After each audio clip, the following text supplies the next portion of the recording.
Welcome back. Pakistani रुपए की कदर मजीद गिर गई। अमेरिकी डॉलर तारीख की बुलंद तरीन सतह पर पहुंच गया। मार्केट खुलते ही इंटरबैंक में रुपए के मुकाबले में डॉलर 2 रुपए 8 पैसे महंगा होकर 227 रुपए पर पहुंच गया। बैंक्स डॉलर 227 रुपए में खरीद कर 230 रुपए में फरोख्त कर रहे हैं। ओपन मार्केट में डॉलर 228 से 229 रुपए में फरोख्त हो रहा है। माहिरीन का कहना है कि IMF की जानिब से रोज नई शर्त सामने आ रही है। IMF ने अब 1 अरब 17 करोड़ डॉलर की किस्त को सऊदी अरब की फंडिंग से मशरूत कर दिया है। ब्लूमबर्ग की इस खबर पर वजारत खजाना की जानिब से तस्दीक या तरदीद नहीं की गई। साबिक वजीर खजाना शौकत तरीन इस पर कहते हैं, सियासी अदम इस्तेहकाम की वजह से हुकूमत से मईशत नहीं चल रही। स्टेट बैंक मार्केट में इम्पोर्टर्स को डॉलर नहीं दे रहा। सियासी अदम इस्तेहकाम की वजह से डॉलर ऊपर जा रहा है।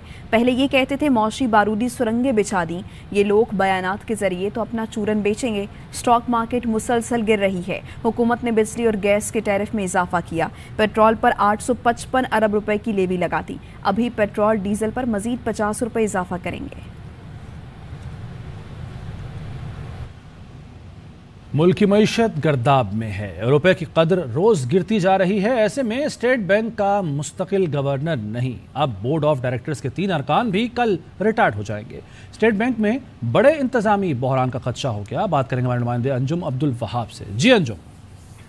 जी बिल्कुल, 5 मई को यहाँ पे कायम मुकाम गवर्नर को मुकर्रर किया गया था, डॉक्टर मुर्तजा को।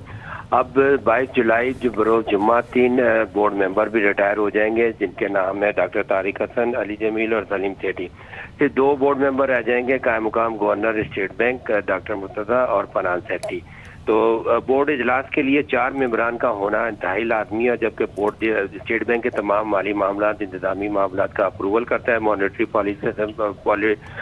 पॉलिसी, फॉरेन एक्सचेंज और दीगर जो भी मामला होते हैं उसका अप्रूवल बोर्ड मेंबर ही देते हैं, और उसके लिए 4 मेंबरान का होना लाजमी है। 2 माह से ज़्यादा का अर्सा गुजर चुका है कि हुकूमत का कायम मुकाम गवर्नर की जगह मुस्तकिल गवर्नर भी अभी तक तैनात नहीं कर सकी, और अभी तक बोर्ड मेंबरान का भी अनाउंसमेंट नहीं किया गया। और कल जुम्मे वाले दिन 22 जुलाई को स्टेट बैंक का बोर्ड इंतजामी तौर पर गैर फाल हो जाएगा। स्टेट बैंक को दीगर जितने भी मामला जिनकी बोर्ड मेंबरान से इजाज़त लेना ज़रूरी होती है, जो जितने भी मामला होते हैं वो इजाज़त लेना स्टेट बैंक के लिए नामुमकिन हो जाएगा। और स्टेट बैंक में इस तरह एक इंतजामी और माली मामलात को देखने के लिए एक बुरहान का खदशा पैदा हो जाएगा। ये सूरत हाल जबकि डॉलर भी बेलगाम हुआ है, ऊंची उड़ान जारी है। करंट अकाउंट खसारा, तजारती खसारा भी बढ़ता ही चला जा रहा है, और जिसकी वजह से मईशत के ऊपर काफ़ी मनफी असरात रोनुमा हो रहे हैं। और अब स्टेट बैंक का मुस्तकिल गवर्नर ना होने और बोर्ड मेंबरान रिटायर होने के बाद ये मामला मजीद जो है वो खतरनाक सूरत तैयार कर सकते हैं। ठीक है अंजुम अब्दुल वहाब, बहुत शुक्रिया आपका। इत्तेहादी हुकूमत के लिए नई मुश्किल। IMF ने किस्त सऊदी अरब से फंडिंग से मशरूत कर दी है। सऊदी अरब से फंडिंग यकीनी होने पर ही पाकिस्तान को IMF से किस्त जारी होगी। ब्लूमबर्ग का कहना है सऊदी अरब से 4 अरब डॉलर ना मिले तो पाकिस्तान के डिफॉल्ट होने का खतरा बरकरार रहेगा।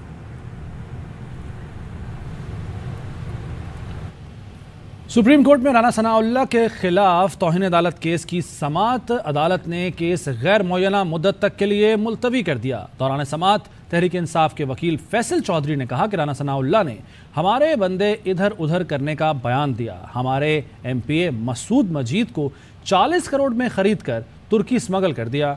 लीगी खातून राहिला ने हमारे 3 MPAs से रब्ता किया। अता तारड़ ने हमारे 3 MPAs को 25 करोड़ की ऑफर की। जस्टिस एजाजुल एहसन ने कहा कि हमारे 1 जुलाई के हुक्म की क्या खिलाफ वर्जी हुई। रियासती मशीनरी से बंदे उठाए जाएं तो ये फौजदारी जुर्म होगा। जब ये जुर्म होगा तो तौहीन अदालत होगी। किसी जुर्म को पहले फर्ज नहीं कर सकते।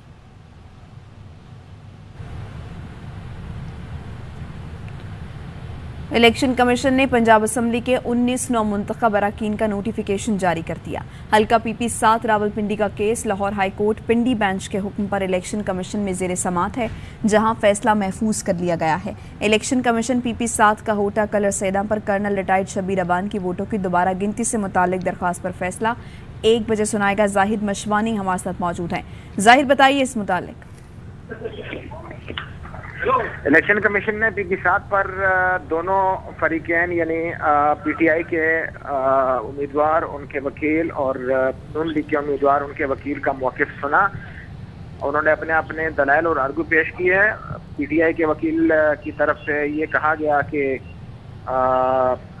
उनके का मामला जो है वो उस पर गौर किया जाए और जो रिकाउंटिंग की दरख्वास्त है उन्होंने पहले भी दी थी और हाई कोर्ट के फैसले का हवाला भी उन्होंने दिया और हुक्म का भी दिया। उसके बाद उन्होंने कहा कि हमने इलेक्शन कमीशन से गुज़िश्ता रोज़ रजू किया और आज इन बुनियाद पर कि वहाँ पे रिकाउंटिंग जो है वो कराई जाए। और पहले तो उनका मौक़िफ़ था कि पूरे हल्के में, लेकिन आज जब ये दरख्वास्त और समाअत के दौरान मौक़िफ़ सामने आया तो उन्होंने 21 पोलिंग स्टेशन पर दरख्वास्त दी और इस्तदा की कि वहाँ पे दोबारा गिनती कराई जाए। ताहम उनके इल्ज़ामात और उनके मौक़िफ़ को नून लीग की तरफ से मुस्तरद किया गया। नून लीग के वकील और उम्मीदवार भी मौजूद थे। RO का मौक़िफ़ भी लिया गया। उन्होंने कहा कि पहले उन्होंने पूरे हल्के की बात की, फिर 21 पोलिंग स्टेशन पर आप आ गए हैं और इस तरह एक मौक़िफ़ इनके पास नहीं रहा। RO ने भी इनकी दरख्वास्त मुस्तरद की, लिहाजा इनकी दरख्वास्त मुस्तरद कर दी जाएगी। जाहिद, शुक्रिया।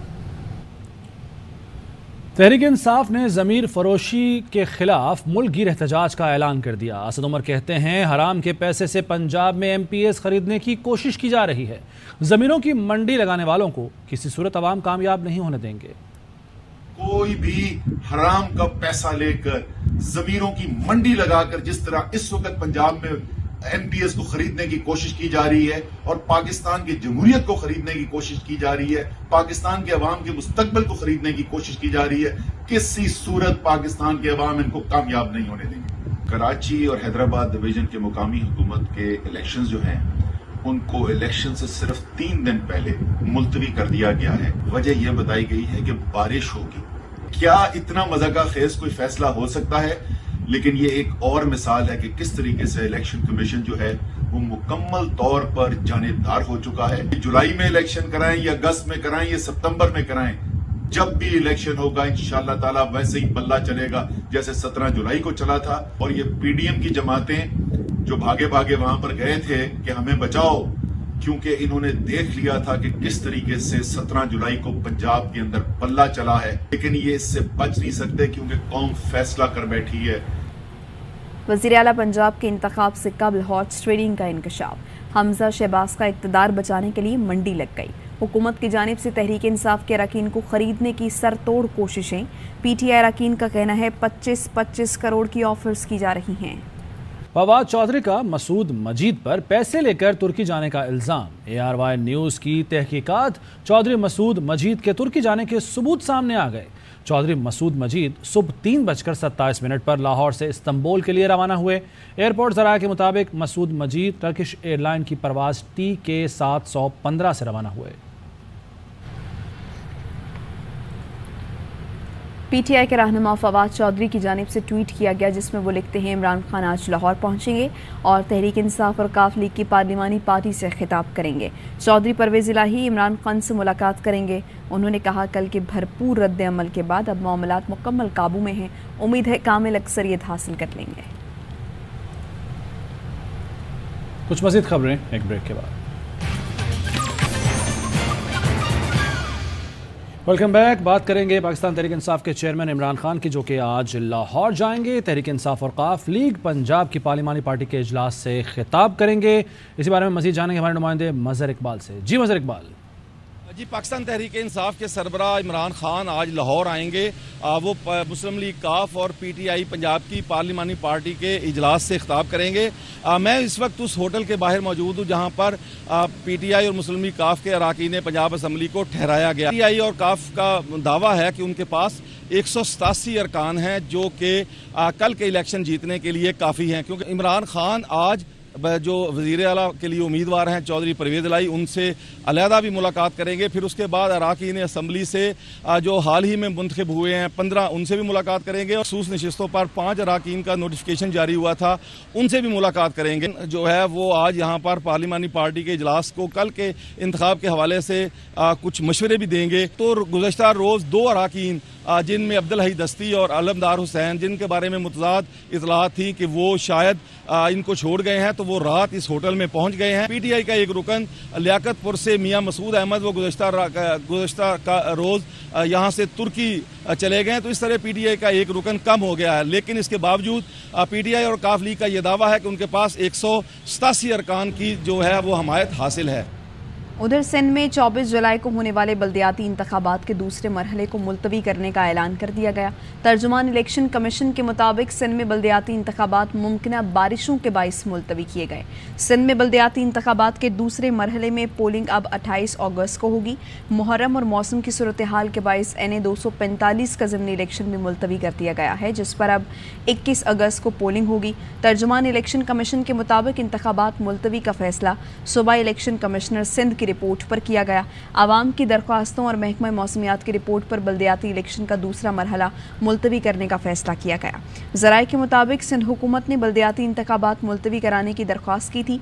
चीफ सेक्रेटरी सिंध ने दरख्वास्त दी थी कि सिंध में 22 जुलाई से शदीद बारिशों का इम्कान है। अमीर जमात इस्लामी कराची हाफिज नईमुर रहमान ने कहा है कि सिंध में बल्दियाती इंतखाबात का दूसरा मरहला मुलतवी करना जमहूरियत के खिलाफ साजिश है। जमात इस्लामी इस अमल की मजम्मत करती है। MKM, सिंध हुकूमत और इलेक्शन कमीशन ने राह फरार इख्तियार किया है। इस धांधली पर कि जो जाली किस्म के आरोज पर मुश्तमिल है, इस धांधली पर कि MKM के कहने पर मिली भगत के जरिए से जमहूरी अमल के खिलाफ साजिश की गई है, हम इसको कबूल नहीं कर सकते। इन सारे लोगों को बेनकाब करेंगे जिसकी सरपरस्ती इलेक्शन कमिश्नर कर रहा है। तो इलेक्शन कमीशन ऑफ पाकिस्तान और इलेक्शन कमीशन ऑफ सिंध, इन सब लोगों के साथ मिलकर जो कराची को हुकूक से महरूम कर रहा है, हम इनको फरार नहीं होने देंगे। ये जो तारीख देंगे हम उस तारीख पे तराजू पे ठप्पे लगाएंगे और इंशाअल्लाह ताला इनको शिकस्त से दो चार करेंगे। कराची में PTI का मोमेंटम बंद। पीपल्स पार्टी और MKM घबरा गए। PTI रहनुमा शीरी मजारी का कहना है जानिबदार इलेक्शन कमीशन ने सिंध में बल्दियाती और ज़िमनी इंतखाबात फौरी मुलतवी कर दिए। चीफ इलेक्शन कमिश्नर अपने वकार को बचाएं और फौरी मुस्ताफी हो जाएं।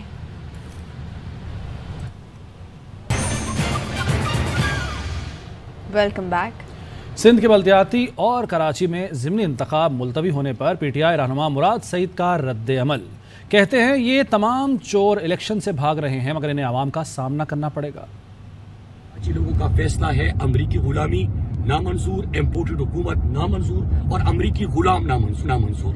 पंजाब में जो आपने देखा कि तमाम ताकतों को इमरान खान की जुमात ने शिकस्त दी, कराची में भी ज़िमनी इंतखाब में भी आपको शिकस्त नजर आ रही थी, बल्दियाती इंतखाबात में भी शिकस्त नजर आ रही थी, क्योंकि आपको पता है कि आप कौन को फेस नहीं कर सकते। कराची में जो हालात है, यहाँ पे सड़कें हैं वो खस्ता हाल, कुंडी बना दिया है शहर को, बारिशों से तबाही आ जाती है। और इस वक्त जरदारी बैठा हुआ है लाहौर में, क्या कर रहा है? ये सिंध की तरक्की का पैसा जो इसने लूटा था वो लगा रहा है, मंडी लगाई हुई है कि किस तरह MPS खरीदूं।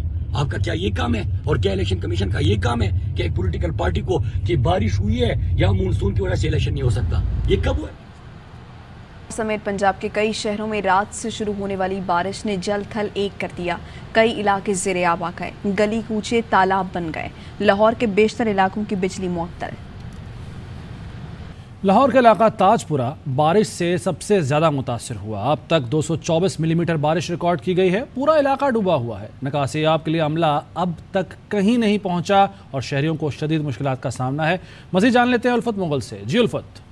जी बिल्कुल, इस वक्त हम लाहौर के इलाके ताजपुरा बट चौक पर मौजूद हैं और ये वो इलाका है जहाँ पर निज़ाम ज़िंदगी मुकम्मल तौर पर मफलूज होकर रह गया है। बादशाह अभी ऐसा अपना ऑपरेशन स्टार्ट नहीं कर सका और कहीं पे हमें बादशाह की गाड़ियाँ भी नज़र नहीं आ रही। यहाँ पर लोगों को बहुत मुश्किलात का सामना करना पड़ रहा है। ताजपुरा लाहौर का इलाका जो है वो इस वक्त एक दरिया का मंजर पेश कर रहा है। यहाँ के लोगों की मोटर बाइक्स ख़राब हो गई, गाड़ियाँ ख़राब हो गई, जिसके बहस लोगों को मुश्किलात का सामना करना पड़ रहा है। यहाँ पर मार्केट्स भी मुकम्मल तौर पर नहीं खुल सकी, जिसके बाद लोगों को काफ़ी मुश्किलात का सामना है। ये मेन बट चौक है ताजपुरा का इलाका। अब चूँकि इंतज़ामिया की गफलत के बहस ये जो बारान रहमत थी अब शहरियों के लिए जहमत बनती जा रही है। जी दुआ जहरा बाजियाबी केस से मुताल्लिक सिंध हाई कोर्ट में समाअत, अदालत ने फैसला महफूज कर लिया, आज ही सुनाया जाएगा। हुकूमत सिंध और वफाकी हुकूमत के वकील ने भी दुआ को कराची मुंतकिल करने की हिमायत की।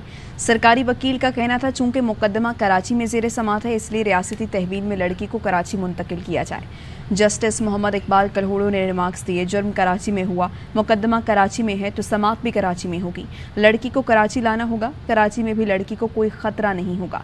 दरख्वास्त गुजार के वकील ने कहा, पुलिस ने एतराफ़ किया है दुआ जहरा के अगवा के वक्त ज़हीर कराची में था। लड़की को वालिदैन नहीं बल्कि शौहर से जान को खतरा है, लेकिन वकील सफ़ाई का यही इसरार था कि लड़की को कराची मुंतकिल नहीं किया जा सकता। लड़की किसी से ना मिलना चाहे तो अदालत भी चाहे तो लड़की से मिलने का नहीं कह सकती। अदालत ने करार दिया दुआ जहरा कम उम्र साबित हो चुकी है, इसके बयान की कोई अहमियत नहीं। लड़की की कस्टडी वालिदैन के हवाले करने का हुक्म नहीं दे रहे, चाहते हैं जहां केस ज़ेरे इल्तवा है लड़की को वहीं के शेल्टर होम में रखा जाए। कराची के लिए बिजली मजीद 11 रुपये 39 पैसे फी यूनिट महंगी करने की दरखास्त के इलेक्ट्रिक ने बिजली महंगी करने की दरखास्त नेपरा में दायर कर दी। यह इजाफा जून की माहाना फ्यूल एडजस्टमेंट की मद में मांगा गया है। नेपरा में के इलेक्ट्रिक की दरखास्त पर 28 जुलाई को समाअत होगी।